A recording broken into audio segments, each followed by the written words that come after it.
and thanks for joining. My name is Tracy Cook, and I'm the online media manager for ModernAnalyst.com, the premier community for business analysts. I'd like to welcome you to today's webinar entitled The BA in Business Analytics. Today's featured speaker is Steve Blais, PMP, PMI, PBA, author, consultant, teacher, and coach. Steve has over 52 years experience in information technologies, working as a programmer, project manager, business analyst, systems analyst, general manager, and tester. Today's webinar will last approximately 16 minutes, including the question and answer session at the end.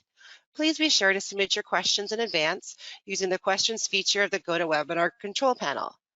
And Steve, welcome. Thank you for presenting for us. Welcome. Thank you, Tracy. Good afternoon, good morning, good evening, good day to everyone.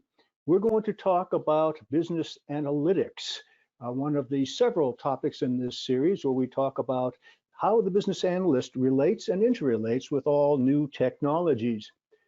Now, business analytics is used to help the organization make strategic and operational decisions in a faster and more confident way. So we're going to describe how the business analyst turns out to be in the forefront of the movement for these organizations which are bringing in business analytics. Now, you may say, wait, how did I get to be in the forefront? Well, let's see that. But in order to be in the forefront, you've got to grasp it. You've got to take it. You've got to realize that you are. It's not something that's strange and over there on the other side. It's something that we own basically as business analysts. So let's talk about, first of all, the types of analytics. Descriptive analytics tell us what's going on, why our production dropped by 6% in the past month, how many coronavirus cases were confirmed in a specific geographic area, why are the prices going up for some supply that we've ordered? How do I get a good employee, and so forth? Predictive analytics tells us what might happen in the future, well, at least a percentage that something might happen. When will our production get back to normal again? Based on worldwide data, when can we expect to see a leveling and drop in the rate of coronavirus cases in our geographic area? Which are the best specifications for an employee to be most successful in our organization? And again, and so forth. Then we have prescriptive analytics. Now, all of these three have been the types of analytics for quite a long time, a couple of 3 decades, certainly longer than that, because we've been doing analytics with paper and pencil since before I started in the industry, which was in the late 60s.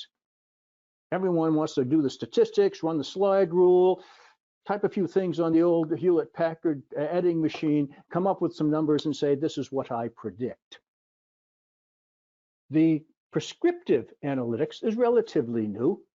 And that is the type of analytics that will not only predict based on what's going on now, predict what might happen, but predict the way of fixing it. Now, this has also been used for 3 decades or so by IBM, EMC, and some of the larger hardware manufacturers as a method for examining what is happening in a particular device. And when it hits certain levels and certain things happen in a certain order, it says, hey, we've got to do something. And since the repair, the fix, may be something that can be done quickly and is done every time this particular symptom shows up, the computer can do it itself. So we have self-correcting servers, self-fixing data drives, and so forth. Now we're moving prescriptive analytics more into general area, including how do we fix a problem in the organization. Now, a couple of other analytics, one we'll talk about later, which is behavior analytics, and the other one that is kind of coming rapidly on the outside of the analytics race is diagnostic analytics. Now, this is particularly in the forefront as of today, in the situation we find ourselves in with the pandemic. We're going to use all the knowledge we have studied about cause and effect. That is to say, we have some symptoms, which is the cause. Can we look at those symptoms and find out why it's happening? So we can look at a much larger number of causes, much larger number of possibilities, look at them and look at the percentages and say, hey, if this and this and this and this has happened, this is what is going wrong. That might mean the end of such brilliant medical shows as House and The Good Doctor and others, where you had this diagnostic genius doctor who hears a few symptoms and says, that's this disease which has only happened once in the past century, but this guy's got it again. We'll have machines that will do that type of thing. Any of you who have been a fan or viewer of Star Trek, or pretty much any other science fiction series involving space travel, decades away from the Earth, you'll recognize those machines that they lie down and the lights go over them back and forth, and it comes up and there's a readout that says, this is what's wrong with this person. And oh, incidentally, if you give them a shot of this, they'll be up and ready to go. We're not too far away from that. Now, the business analytics basically is in the center of all of the new technologies. Ultimately, what we're looking for is business intelligence. That's not to say we're looking for people of intelligence to operate in our business. We're looking for information that will help us make better decisions, help us solve problems more confidently, answer the questions that we can come up with.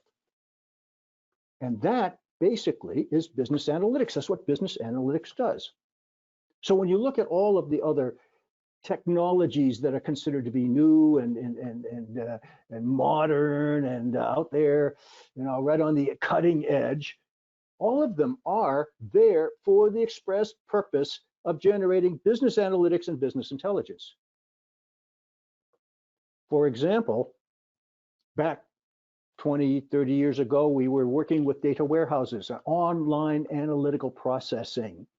I had several engagements where we set up data warehouses and set up the access to those data warehouses and so forth.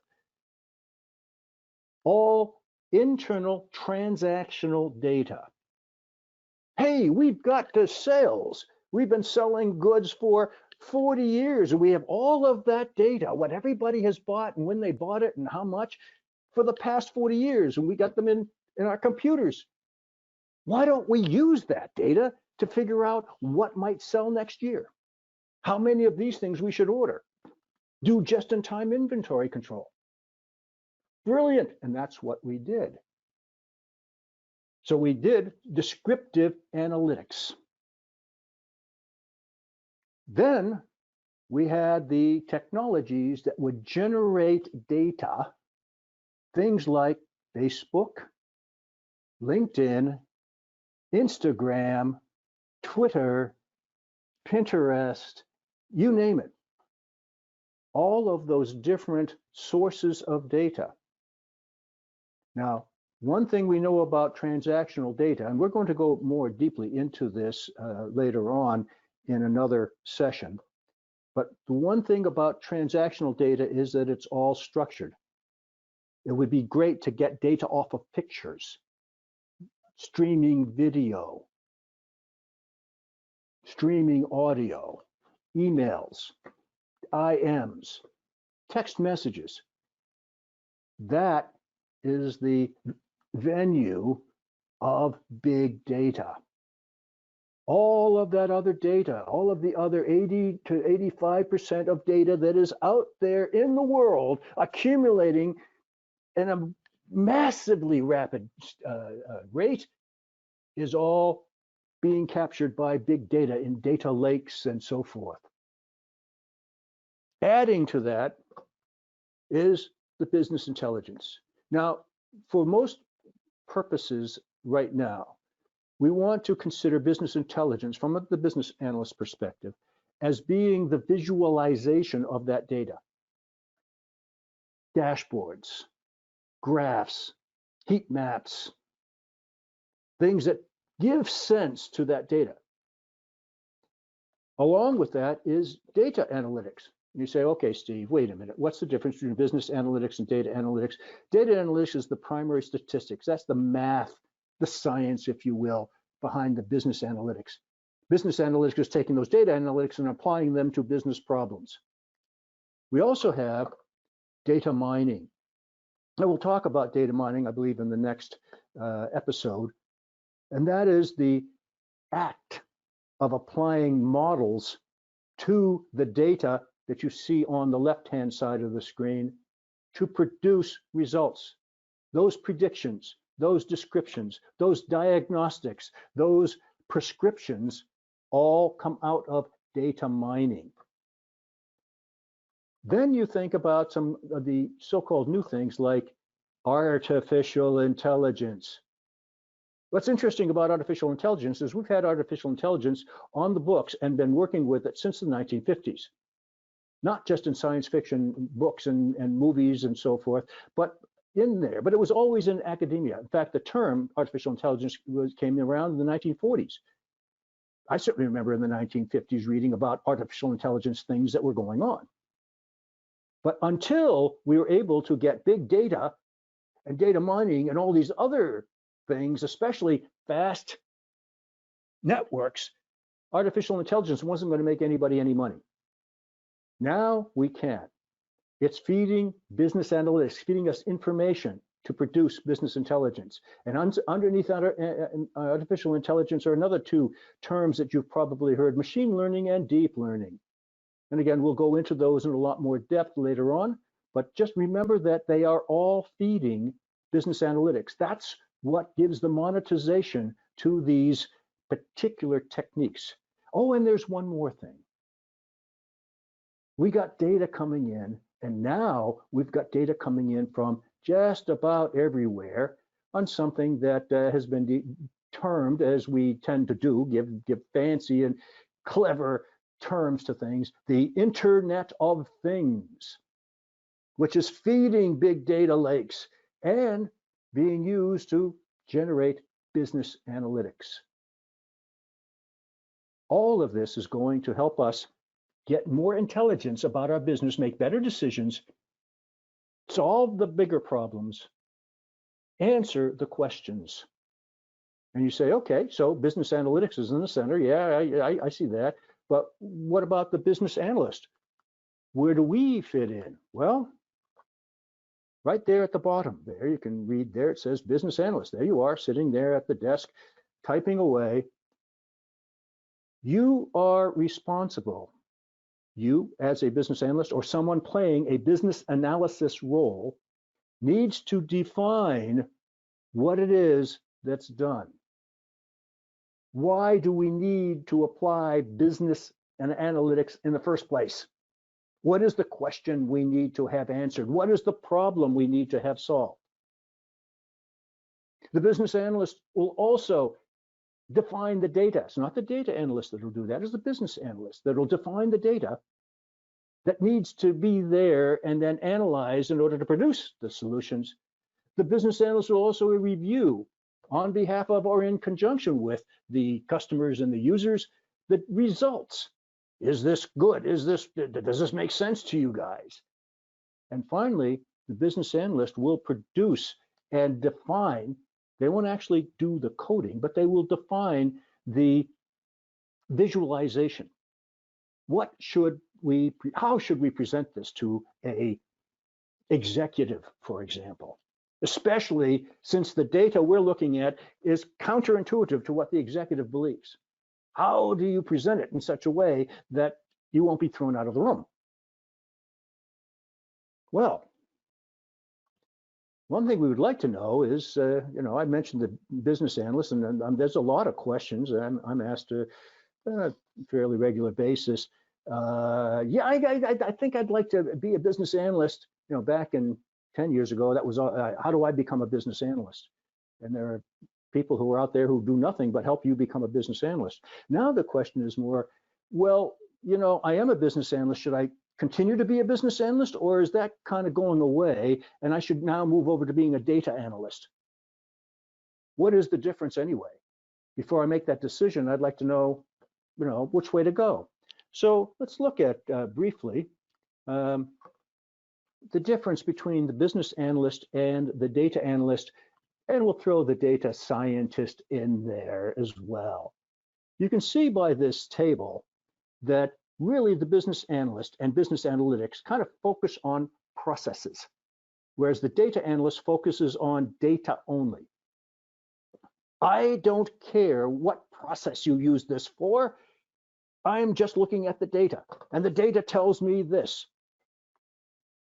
The business analyst is typically, and we have for a number of decades, business analysts have been around, and requirements analysts before that, we're looking at incremental improvements. Whereas the data, as part of an overall digital transformation, is looking at significant changes to the business based on the data. The business analyst, most of you probably work for IT, whereas the data analyst may work directly for the business or in a separate, completely different data analytical or business analytical department. The business analyst, as you know, requires some technical competence. You've got to know when they're talking about class diagrams, the developers are talking class diagrams, you got to know what a class diagram is. You may not be able to read one or use it, but you got to know what it is.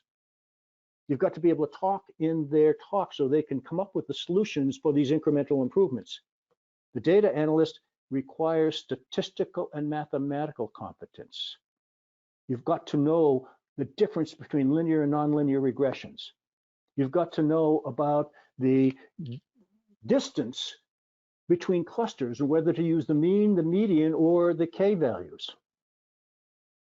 And finally, the business analyst typically works on a cross-functional development team, developers, testers, QA people, database people, or whatever.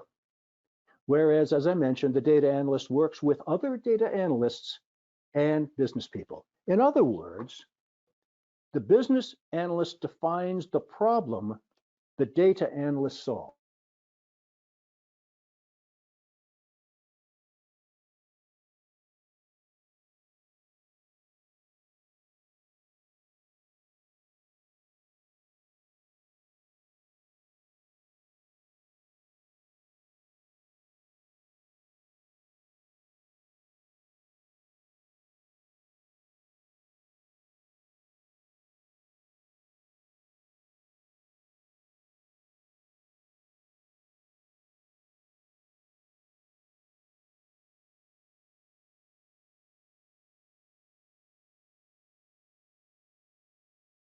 Hi, everyone. Our apologies for that. We're just going to give Steve just a moment more to come back online. And for those, yes, at this moment, we're just going to give Steve a moment just to come back on. I think he lost his internet.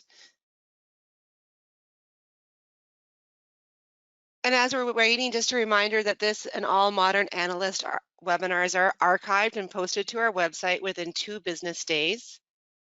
It will also include a PDF of the presentation.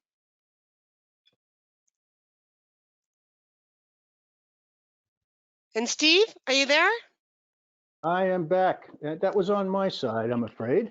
We've been having some unfortunate experiences with our local services here.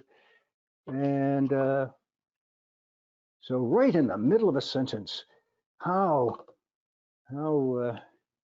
rude of him.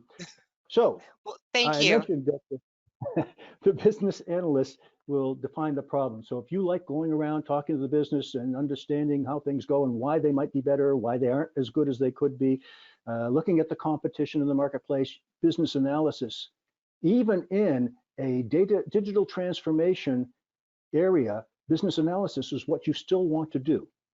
If you really like the math and running the numbers and coming up and some programming, data analysts and data scientists they get into some code, then that's where you want to go. But remember this, as a business analyst, if you want to stay on the left-hand side In order to be effective, you've got to move yourself over to the right-hand side. You've got to get a more focus on data. You've got to understand the larger changes. Look, think big. You've got to have the lexicon of the data analyst. You've got to know when they start talking about clustering and association rules, what it is they're talking about, and be able to talk back and forth with them. So as a business analyst in this area, in business analytics, you've got to get into the business data analyst a bit. Now, in order for business analytics to be successful, there are 3 challenges that have to be met. And I want you to look at these 3 challenges as we talk about them and see if you are, as a business analyst, already meeting these challenges. The first challenge is, what is the problem we need to have solved? Does that sound familiar? Well, I've written articles and books and all sorts of things saying that the #1 responsibility of the business analyst for the past 30, 40, 50 years, even in the world of big data and analytics, is to define the problem we're going to solve, the business problem, and make sure it is the right business problem. So that hasn't changed. The fact that we're using business analytics and big data and artificial intelligence and all the rest of the stuff, it still means we've got to solve a problem. We're just using different tools and different methods, and probably better methods to solve the problem. So you're right there. So the business analyst understands. Now there's a bit of a difference, because in the past, our questions would come from somebody saying, why is this happening? Go get the data. And there's data in there, in that circle, the red, and just pieces of data. That doesn't mean anything until it's turned into information, and that's what the business analyst is going to do. Go around, ask questions, gather data, look at information, and create the answers. But there's another aspect when we're talking about analytics, business analytics, and that is we can start with the data and say, why is this data like that? Why are these things true? Why? What is happening here? I need an explanation. The business analyst will then find the explanation. In other words, we end up with the answer. And the answer, there's a little secret for you business analysts. The answer is always one of 2 responses. Your first response is, it depends. And the second response is, because. Some example questions. The idea here is that you, as a business analyst, should hone your curiosity and start asking questions about everything. Start thinking like a 2-year-old. Why? Is there a way of predicting people's transitions in life? The weddings, the pregnancies, the births, the job changes, the relocations. Can we predict that they're going to happen? Can we know that they're happening when they happen? Imagine what you could do if you knew that weddings were going to take place. Imagine what you could do if you knew a job change was going to take place, or a birth. Whatever business you're in, send out targeted advertising. Invite them to events.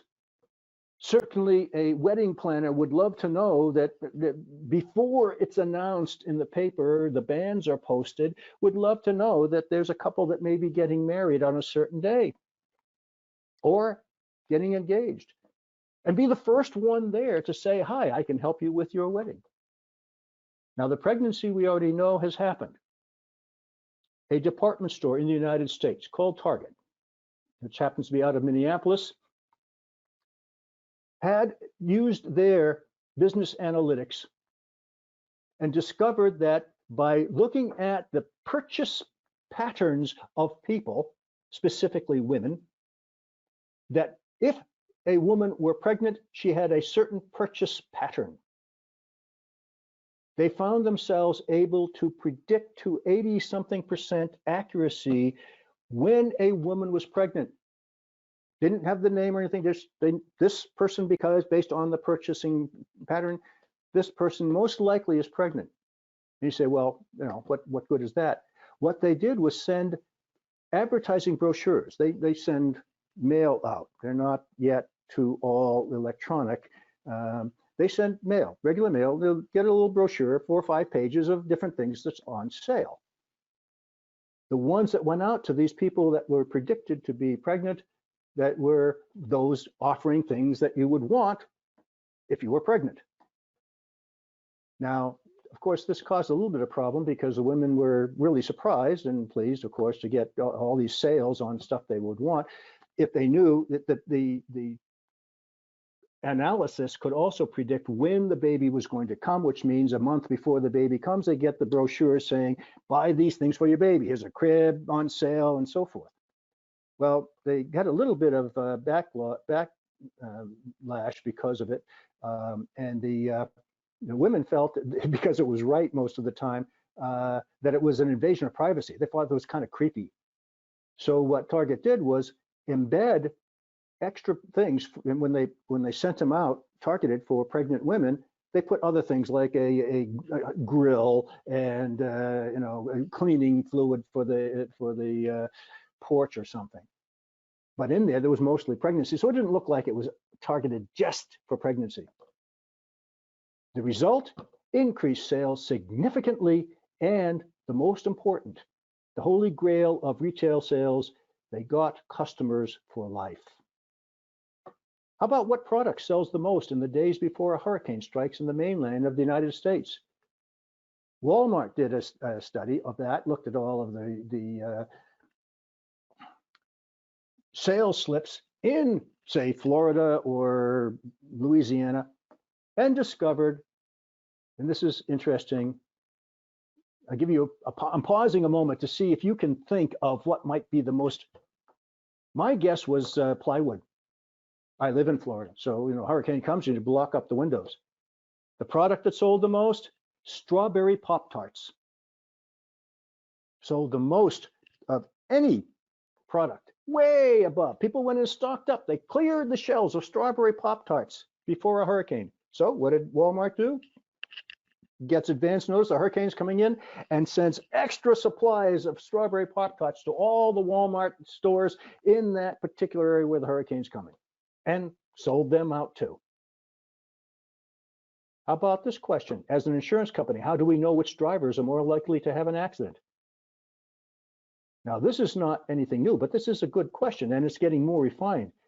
Going back a few 20 years or so, they used analytics. Way back then, they were using business analytics.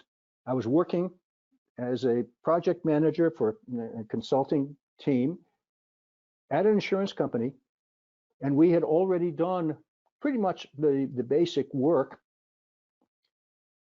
And part of the insurance was for automobile insurance.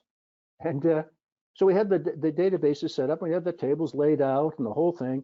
And they came in and said, we need to add the color of the car the people are insuring. Now, we had no color included in the database. Obviously, we're going to do it. It's going to take a little extra because we had to go back to the database and reconfigure it and add the color in and all this. We needed a code. The reason why is because the analytics showed that a particular color of car had a significantly higher rate of accidents than any other color of car. And that is still the case today. And that color is red. Many of the automobile insurance, when they rate you and tell you how much your premium is going to cost, you get a slightly higher premium. Just as when I lived in Washington, D.C., I lived inside the Washington Beltway, my insurance rate was higher than if I had lived about 100 feet north on the other side of the Beltway. So if you buy a red car, you're going to pay a little bit extra in your insurance premium because the numbers show that you're more likely to have an accident. Now, since then, of course, the analytics have shown it wasn't just the color of the car, it's the type of person who would buy a red car who's most likely to get into an accident. As a business analyst, rather than waiting for someone to come up with a problem for you and say, we need you, here's something we want to have done. We want to have this report. Go generate the requirements for that report. We want to have this new feature. Go generate the requirements for the new feature. Instead, you're looking for the big questions. What are the problems that need to be solved? What are the problems that at least need to be addressed? And the job of the business analyst will be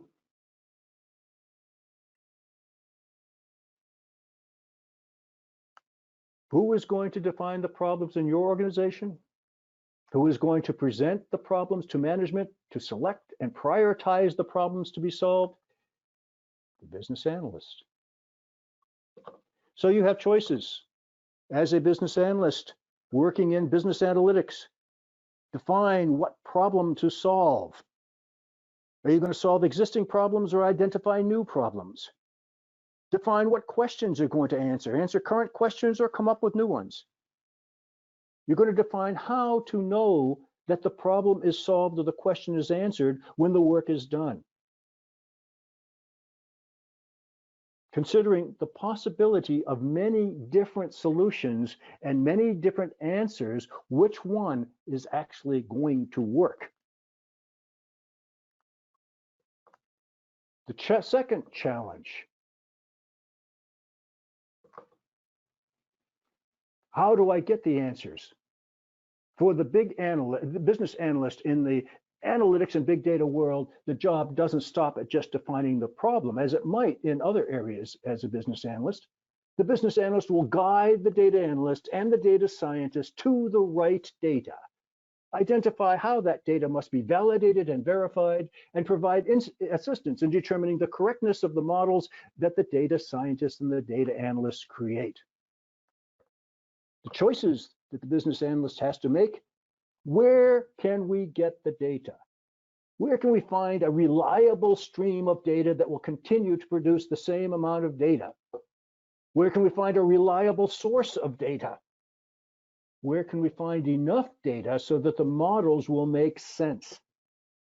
How can we acquire that data and transform it? That is to say, clean it up, get rid of the negative anomalies, so that we don't say, this is what we predict, and it turns out it's based on bad data. As a business analyst, we're the ones working with the business to determine the system of record. We've got 8 different places where my name exists as a customer for this company. Which one is the one we're going to use, especially since all 8 are different spellings? And the choices of how we're going to integrate the data. Combine data that we own, and data that we've grown. That grown data is the data that comes in. Every sale that is made is added to the database. That is grown data. What are we going to do with our business processes? How are we going to incorporate all of this analytics possibility that we have into the business processes so that the business people start realizing they can ask these questions and get these answers, making analytics significantly more important, more valuable.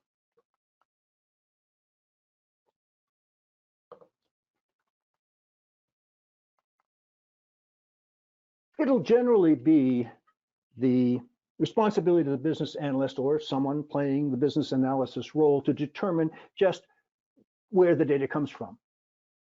But not only that, which data might be best to use in a given situation.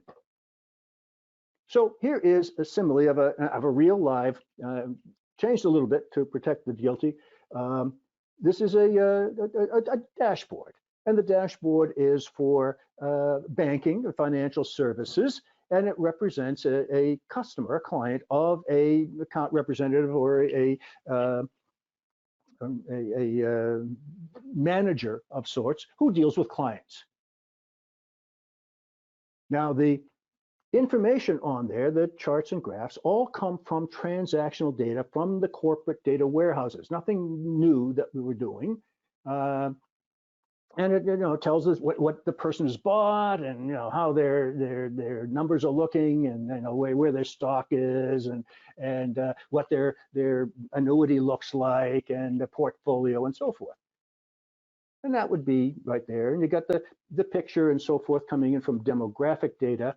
But on the left-hand side there, you barely see it, is a list showing all of the transactions this particular client has had with the organization over time.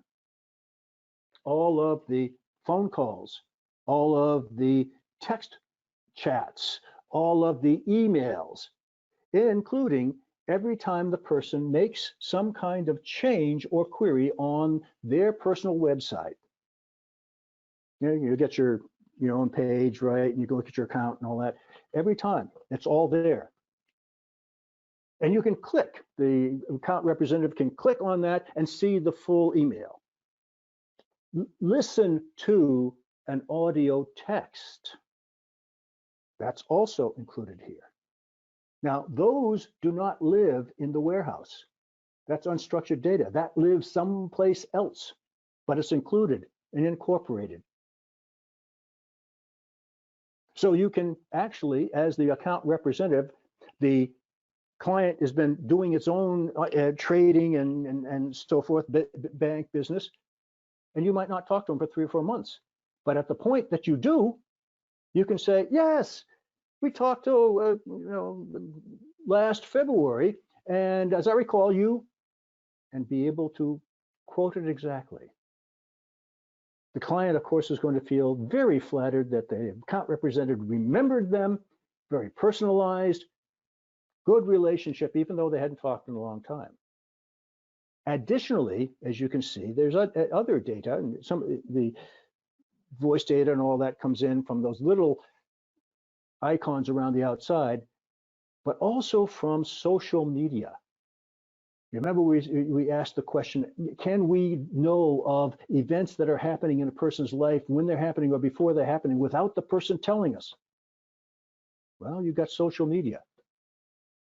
If that person is particularly dissatisfied with the services of the bank, they're probably going to post something to a friend on Facebook or Skype or Twitter or LinkedIn. Or not only can we find out how that person is doing, say, hey, happy birthday, you got a birthday coming up next month. I understand you're going on vacation. But also they can say, well, we noticed that a lot of the people that you are working with are buying such and such a financial instrument. Make recommendations based on what's going on in the marketplace.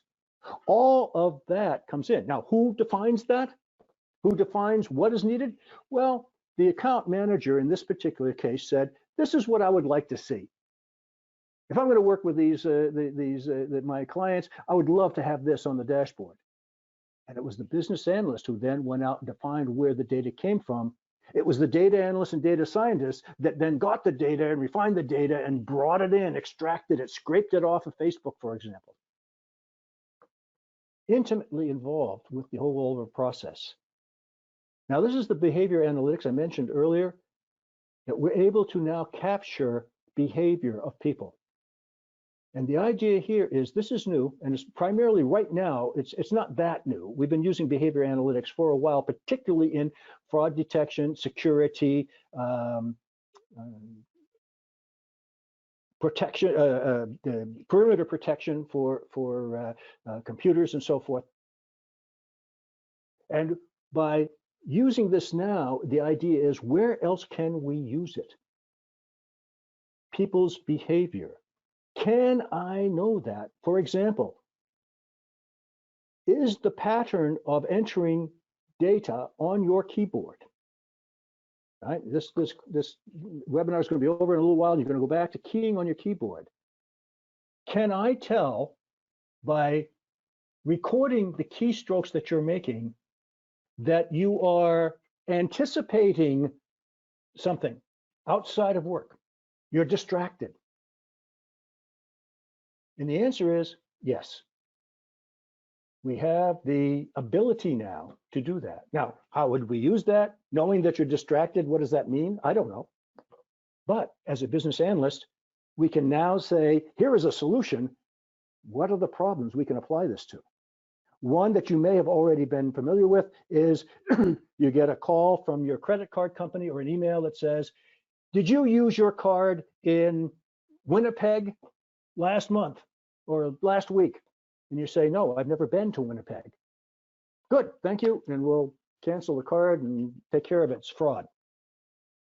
They can tell by your patterns. I travel around well, I did travel around the world till this year.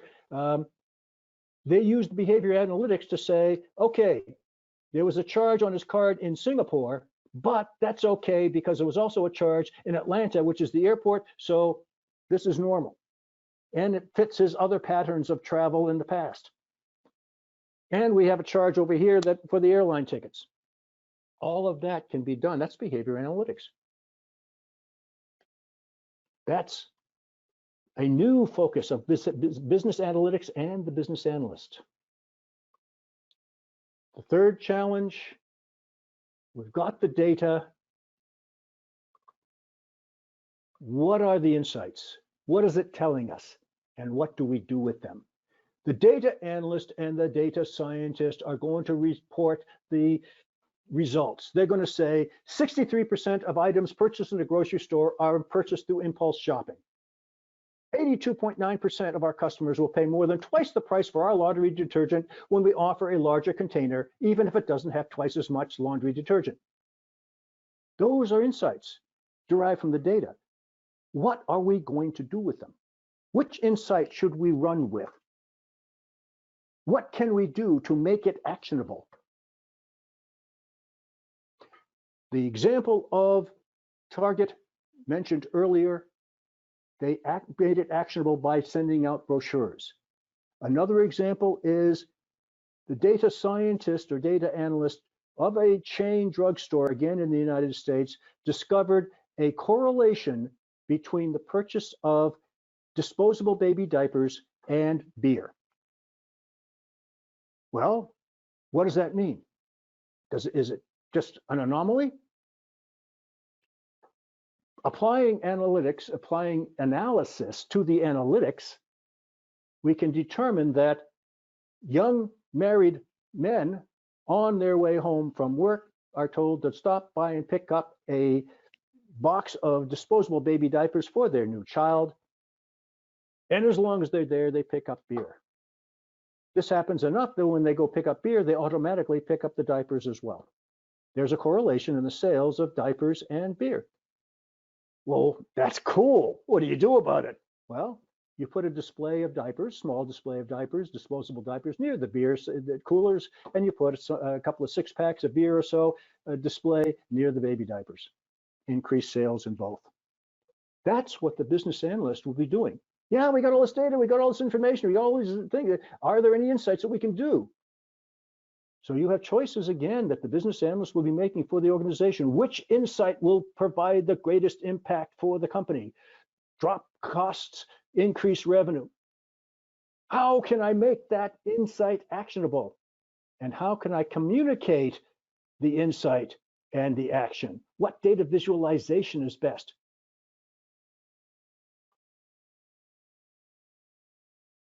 You get this, well, that's interesting information, but what can we do about it? Oh, that's insightful, but how does it make me money? Just so you got a lot of people buy beer and diapers together. How's that going to bring me more money? How can I be sure that what you're telling me is correct? That doesn't make sense. Why would that be the case? Especially since many of these insights that come out of this data are totally counterintuitive. And we have the confirmation bias issue, management asking you to come up with answers to prove what they already know, rather than to really look at the information to come up with a new insight. When you apply, you have choices. Is this a one-time shot, or is this continued operational decision making? Are you just making a decision to do something today? Is it going to be push or pull? Am I going to push this information down with alerts when certain things happen, or am I going to wait for somebody to ask for it? How am I going to give it to the people who have choices to make? Factors in that are straight out of the business analyst playbook. Determining the audience, determine the problem, determine the availability of data, make a decision on how to present the information accordingly. Well, looks like we already got it as business analysts. We don't have to go too far out of our comfort zone. So if we're going to move in the right direction, we want to refocus on data around you rather than processes. Start looking at the data. Start seeing everything as data. Pictures on your screen, the movies you watch, the conversations you have. You want to get your curiosity up and start asking why. You want to move from simple analysis to analytics-based analysis, data-based analysis. You want to think more visually, turn data into pictures, into diagrams, and you want to learn the basics of data analysis, basics of big data, the basics of data mining, and so forth. And we can help you with that because the next 4 or 5 seminars once a month will be giving you the basics on all of those areas. Here's my contact information. If you have any more questions or have any questions that you want to ask or contact me later, please do. I'm in basically after 52, 53 now years of experience working. I'm in semi-retirement down in Florida, and I got nothing better to do than sit around with a couple of laptops and answer emails and texts and so forth. So please do. And with that, I'll turn we back to Tracy for questions. Thank you, Steve. Again, another excellent presentation. We're now going to begin the Q&A portion of today's event. A reminder, you can still type your questions into the questions box. Steve, our first question. As a business analyst, I am interested in knowing the tools and additional skills I need to acquire in order to operate successfully within the business analytics domain. Okay, I hate to turn this into kind of a commercial, a plug, if you will. Over the next several months, we're going to cover each of the different areas that we've talked about. The big data, we'll talk about data mining, I think is the next one up. We're going to talk about machine learning and artificial intelligence, all from the point of view of the business analyst. Each one of those will have references to where you can go to get more information on that particular area. In general, business analytics, I can't think of anything specific to go to, but I tell you what, if you drop me a line, I'll be more than happy to put together a kind of a reading list, if you will, and a reference list for you on specifically business analytics. Thank you, Steve. That's so kind. Okay, our next question. Do we see the same data analysis from Amazon and Google too? And how do they gather data? Okay, if I'm not answering your question correctly, please do ask again. I'm understanding your question to be, when I look at some analytic results of an analytics from Google, is that going to be the same as the results from analytics from Amazon? And the answer is possibly, but you can't guarantee it. Don't be concerned if you don't, if they come out differently. I'm going to create a model for producing the analytics. I'm going to, and it's going to be a model. I'm going to write it in R or Python or Pig Latin or something. And it's going to be based on what I know. And maybe it's a team where it's a team effort. And we're going to run the model against tests and based on what we know is in the test data and what the results should be. When it comes out and we feel comfortable as doing that, we expand the amount of data and then we expand it and then we run it in real life. What we have found out is that the model itself is somewhat unpredictable, especially if you add in a little machine learning, which we just about always do. it's unpredictable. It changes in ways we didn't expect. Part of that is the innate biases that I, as the modeler, will put into my model, the assumptions I am making. Well, you're doing the same thing. I'm working for Amazon, you're working for Google, you're doing the same thing. So your biases, your personal biases and your personal assumptions are also included in your model. Both our models work well. They meet what we expect. We run it against the big data and it says, this is what you're going to get. But they may come out with different answers to the same question because there are human beings involved with creating it. A quick example, in the UK, I don't remember when, several years ago anyway, and I believe it was Amazon, created a model such as I described, a data analytics model, to filter out resumes and people who are applying for jobs as engineers to make the job of recruiting that much easier. And it worked real well. But over time, what happened was the model filtered out females. It assumed by looking at pictures, it was learning. This is a machine learning thing. It looked at pictures of engineers, and this is, an engineer looks like this. Unfortunately, the pictures showed males being programmers and engineers. Eventually, the model learned that, gee, engineers are males, and therefore, if it's a female applying, we'll just reject it. And they had to kill the model and go back to what they were doing before. Wow. Thank you, Steve. So Tracy, if you're thinking about becoming an engineer for Amazon. Okay, let's move on. How's that? Yep. Our next question. Okay, I've been building BI knowledge and data literacy for 6 years. Any suggestions how I can now find jobs where I can be a business analyst with a BI specialty? Most BI analyst jobs need more tech savviness than I have. I agree with you. The people are looking for BI analysts, they're looking for people who know business objects, MicroStrategy, Cognos, Tableau. They're looking for people with the technical expertise.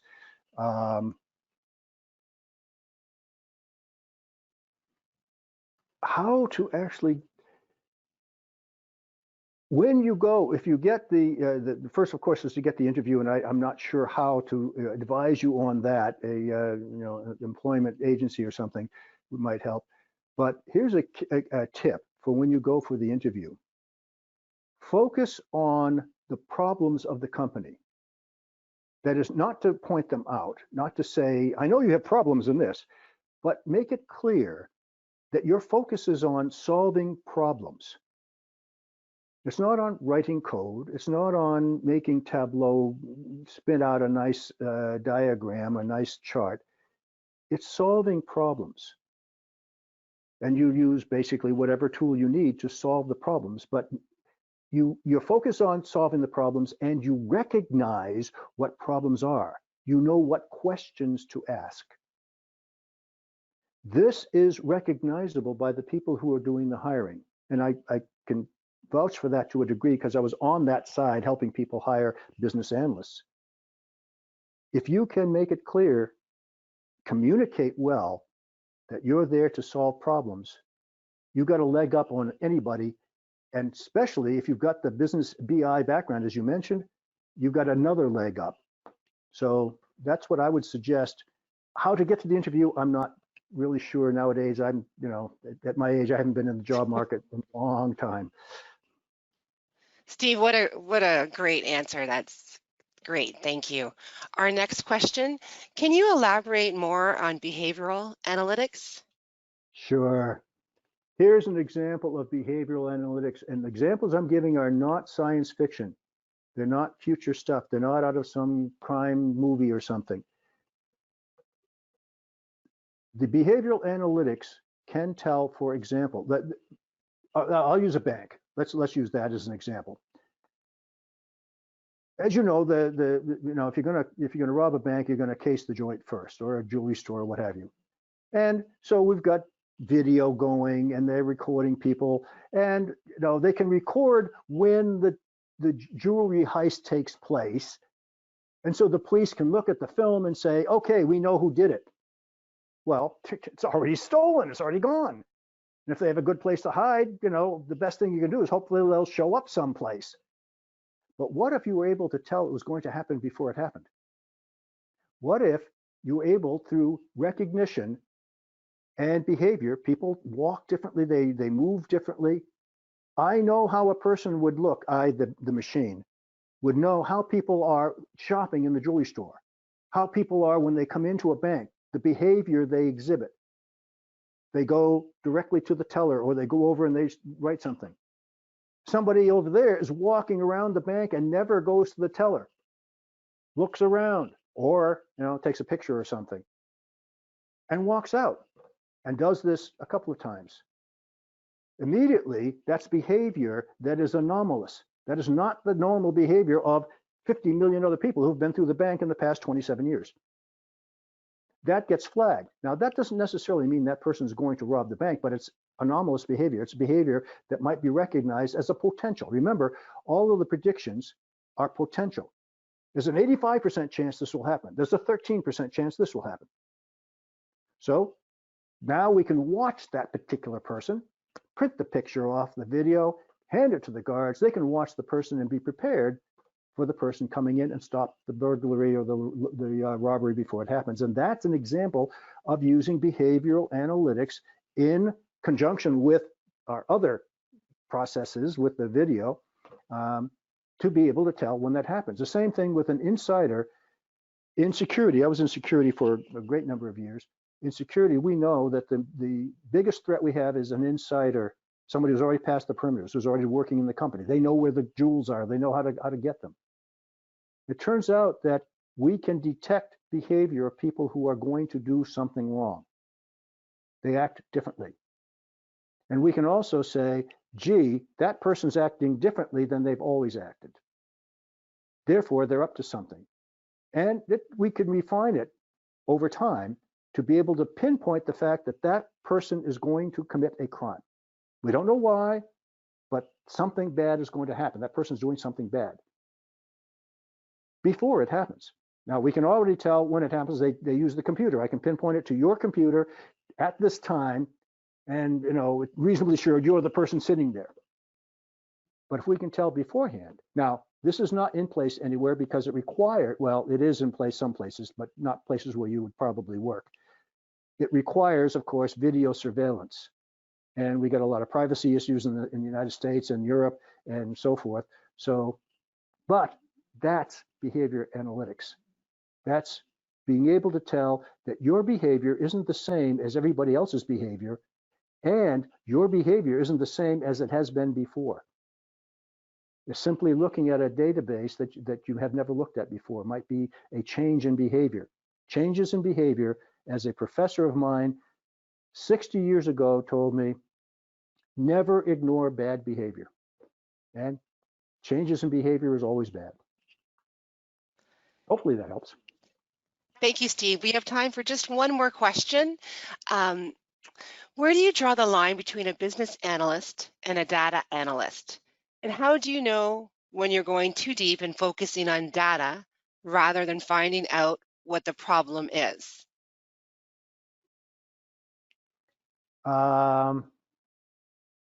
Yeah, I remember drawing a line between systems analyst and business analyst.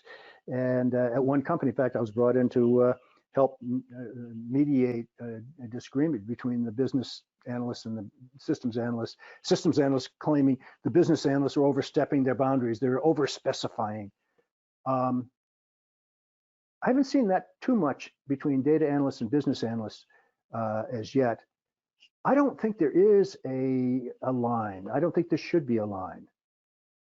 This should be a cooperative effort, a collaborative effort.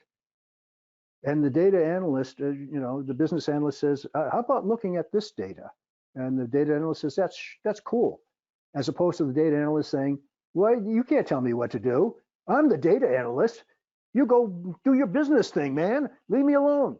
That would not be the appropriate way of working. Now, as far as getting too much into the data,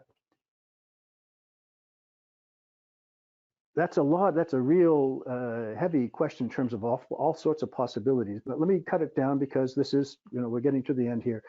I can give you a rule. Rules are always nice. You can follow rules, make things black and white. Everything starts with the problem. So the difference between getting too much into the data, you start with the problem. Now, if I start with a particular problem, I might, as a result of the data, find that I'm looking at a new problem. As a business analyst, I've got to be aware that now there's a bigger problem that we could actually solve. And the problem I thought I was looking at is really only a symptom. How do I know? Because the data tells me so. I also want to be aware that sometimes, as has happened, I've been on tasks of this nature where there is something wrong or there's something we need to increase our sales. The sales aren't going up. So we look at the data to see where we can go and come up with a problem that then needs to be solved. But I don't think you can go too far in the data because you can't get into the data until you have a problem first. Always define the problem first. And with that, hopefully you all have great business analyst and business analytics careers and go out there and find a lot of data and solve a lot of problems. Thank you, Steve. Thanks for such a great presentation. You received a lot of lovely compliments here. We'd also like to thank everyone for attending today's session. I'd like to remind everyone that today's webinar, along with the slides, will be archived at the ModernAnalyst.com website within 2 business days. And with that, this concludes today's event. Have a great day.